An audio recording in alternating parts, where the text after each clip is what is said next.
Hey guys, so today I'm going to be making a video with this book.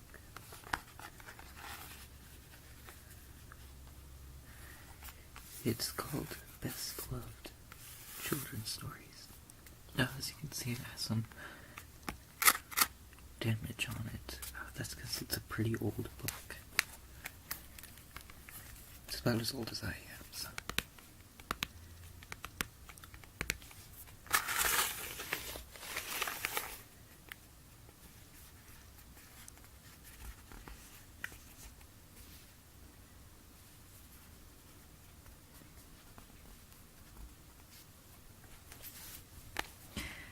Gonna open it up. It has really nice gold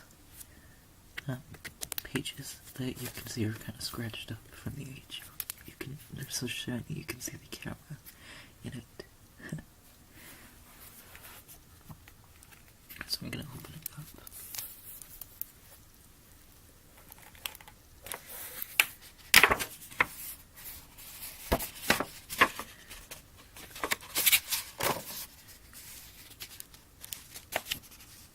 Some of the pages are stuck together. Like this.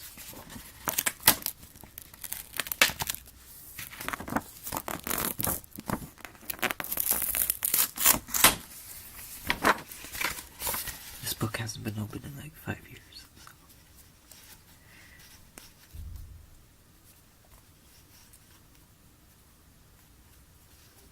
So. Here are some of the stories in it.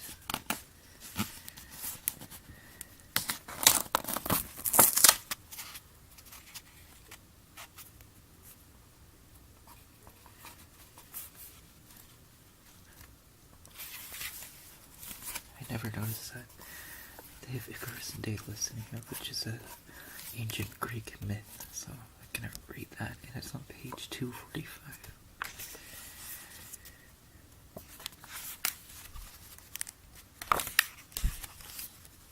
Some nice illustrations in here.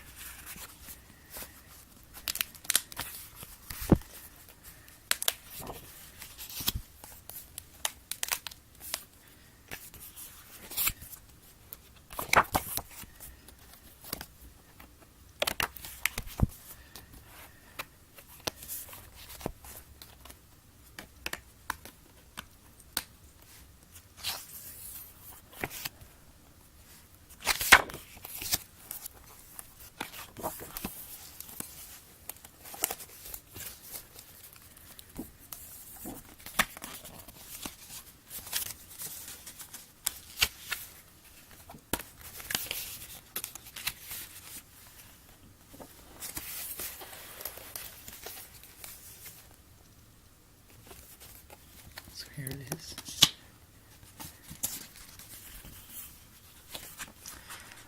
Long ago in ancient Greece lived a very clever man named Daedalus. He was a great inventor and a skillful engineer and architect. Daedalus planned a magnificent building that even had running water in the bathrooms. He was very proud of his skill. Daedalus left Athens, the city of his birth, and went to the island of Crete in the blue Aegean Sea. He took with him his young son Icarus. King Minos of Crete commanded Daedalus to build the labyrinth, or maze, to imprison a fearful monster called the Minotaur. The Minotaur is a monster that is half man and half bull. Daedalus built the huge labyrinth underneath the king's stone palace. The labyrinth had so many false turns and dead ends that no one who entered it would ever find their way out.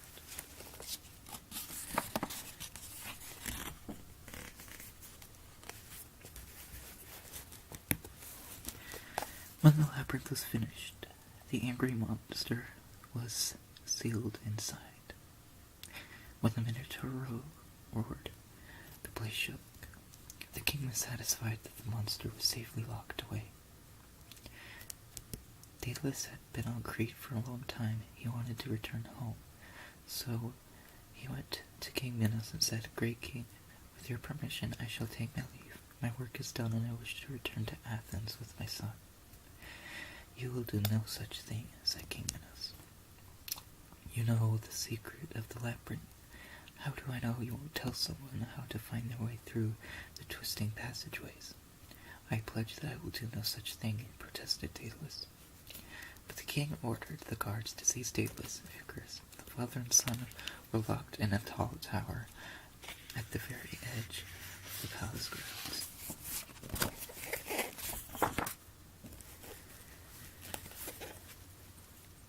Despite all of the good Daedalus had done for the king, Daedalus and Icarus were kept under close guard in the prison tower.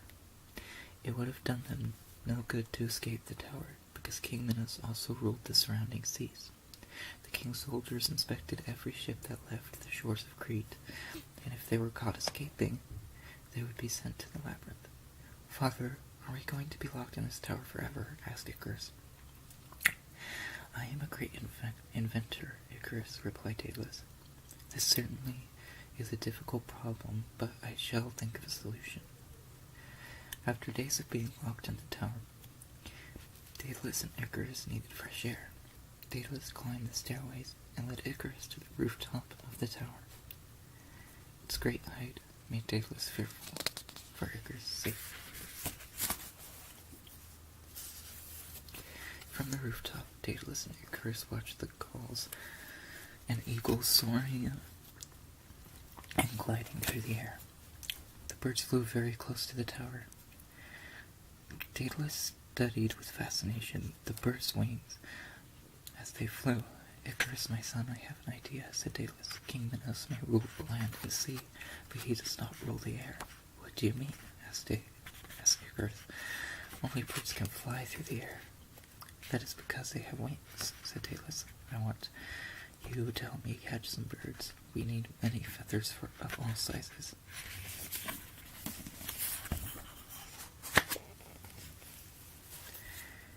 There they are building the wings. Icarus watched his father intently as he laid out a row of long feathers. Then his father laid a row of small feathers below that. He sewed them together with linen thread and a needle that he carried in his pouch. Daedalus laid down many more rows of feathers, which Icarus held in place for him. Finally, Daedalus softened some beeswax and fastened the rows of feathers together with the wax.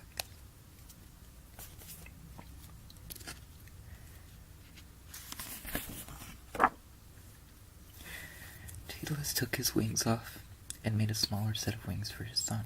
Again he used wax to fasten many of the feathers that he collected in a row. Just watch me first, said Daedalus to his son. We'll try out the wings. If they work well, we'll both practice flying together.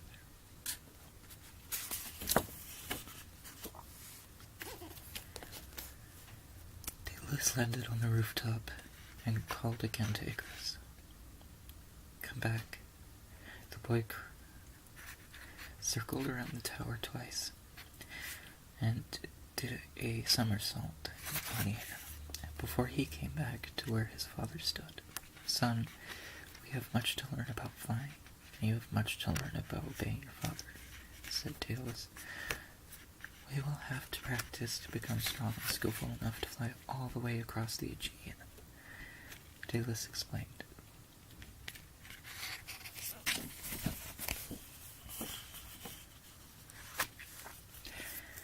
And if I fly too high, Daedalus went on, the heat of the sun will melt the wax that holds the wings together. I understand, father, said Icarus. But he was barely listening. No sooner had his father finished telling Icarus not to fly too high, that the boy ran to the very edge of the rooftop and leapt off.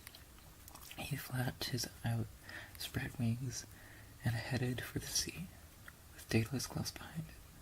When the two reached the blue Aegean, Daedalus shouted a reminder to his son.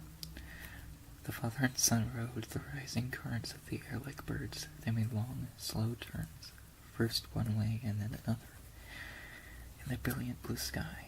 After flying contently, side by side, Daedalus took the lead. Icarus did a somersault in the air. and caught up to his father.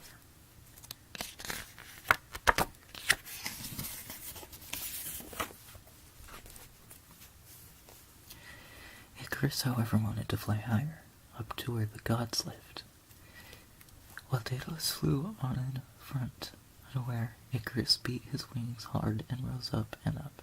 The warmth of the sun felt so good on his back, and Icarus rose still higher. The same warm sun melted the wax on Icarus's wings. First only a few feathers, and he slipped off the wings as the wax turned to liquid. Suddenly Icarus dropped straight down to the cold sea. When Daedalus looked back, he could no longer see his son. Alarmed, Daedalus flew about in circles looking for the boy. At last, Daedalus flew close enough to the water to see the feathers floating on the sea. He knew that his son had drowned. Daedalus wept as he flew alone. If only his son had listened to him, then they would be flying to freedom together. So, I wouldn't exactly call that a children's story because someone ends up dying in it, but it's in here nonetheless, and I love Greek mythology, so I'm glad I found that. So hopefully this was relaxing.